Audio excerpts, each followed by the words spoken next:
If you can observe this problem here, how many different words are arranged if there are R letters that is used thrice, S letter that is used twice, and T letter that is used twice. So if I want to write the total letter, we were having 3R, 2S and 2T. If I will combine all these values, you will get the value as 7 letter words that you will find.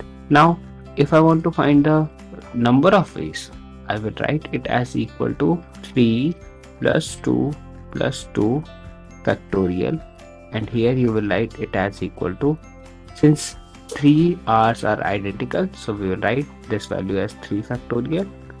2 S are identical, so we will write it as equal to 2 factorial. 2 T are identical, so we will write it as equal to 2 factorial. So the total answer that you will get, that is equal to 7 factorial by 3 factorial multiply with 2 factorial multiply with 2 factorial. For this question, we are having a general formula here.